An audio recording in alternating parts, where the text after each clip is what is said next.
America में अवैध रूप से रह रहे भारतीय प्रवासियों को डिपोर्ट करने की प्रक्रिया तेज कर दी है। इसी कड़ी में अमेरिकी एयरफोर्स का C-17 ग्लोब मास्टर सैन्य विमान टेक्सास स्थित सैन्य अड्डे से उड़ान भर चुका है और जल्द ही भारत पहुंचने वाला है। बताया जा रहा है कि इस विमान में 205 भारतीय प्रवासी सवार हैं, जिनमें से 140 अकेले पंजाब के हैं। डोनाल्ड ट्रंप ने राष्ट्रपति बनने के बाद अमेरिका में अवैध अप्रवासियों के खिलाफ कड़ी कार्रवाई शुरू कर दी है। ट्रंप प्रशासन ने पहले ही ये स्पष्ट कर दिया था कि अवैध प्रवासियों पर सख्ती से निपटेंगे और बड़ी संख्या में लोगों को निर्वासित करेंगे। डोनाल्ड ट्रंप ने चुनावों के दौरान अवैध अप्रवासियों को वापस उनके देश भेजने का भी वायदा किया था।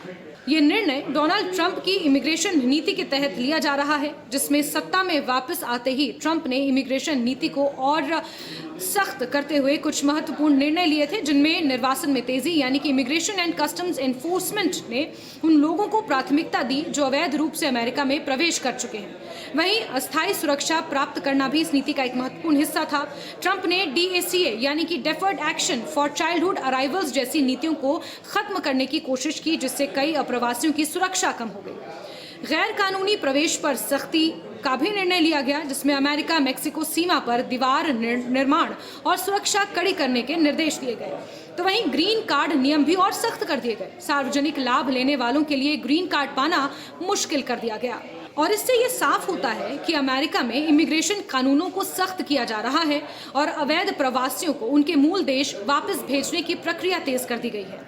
अमेरिकी दूतावास के प्रवक्ता ने कहा कि हम अपनी सीमाओं की सुरक्षा मजबूत कर रहे हैं और अवैध रूप से रह रहे प्रवासियों को निकाल रहे हैं। दरअसल 27 जनवरी को प्रधानमंत्री नरेंद्र मोदी और डोनाल्ड ट्रंप के बीच फोन पर इसी मुद्दे पर चर्चा भी हुई थी। ब्लूमबर्ग की रिपोर्ट के मुताबिक अमेरिका और भारत ने ऐसे लगभग 18,000 भारतीयों की पहचान की है जिन्हें वापस भेजा जाना है। पिछले हफ्ते अमेरिकी विदेश मंत्री मार्को रूबियो ने भारतीय विदेश मंत्री S जयशंकर से मुलाकात कर अवैध प्रवासियों की वापसी पर चर्चा भी की थी। और इसी कड़ी में आज अमेरिका का मिलिट्री प्लेन अवैध भारतीय प्रवासियों को लेकर भारत पहुंचने वाला है। अमेरिकी C-17 प्लेन से अवैध प्रवासी भारतीयों का पहला जत्था भारत आ रहा है। इसी के तहत अमेरिका से डिपोर्ट किए गए लगभग 205 भारतीयों को आज 1 बजे श्री गुरु रामदास इंटरनेशनल एयरपोर्ट अमृतसर पर लैंड कराया जाएगा। इसके बाद जिला प्रशासन की ओर से इन सभी भारतीयों को डिटेन किया जाएगा। एयरपोर्ट पर इनके दस्तावेजों की जांच करने के बाद इन सभी को इनके घरों की तरफ रवाना किया जाएगा। इसके साथ ही ये भी संदेह है कि बहुत सारे ऐसे भी लोग हो सकते हैं जिनके खिलाफ पंजाब के विभिन्न शहरों में आपराधिक केस दर्ज हैं। ऐसे में उन लोगों की भी पहचान कर मौके पर ही गिरफ्तार कर लिया जाएगा।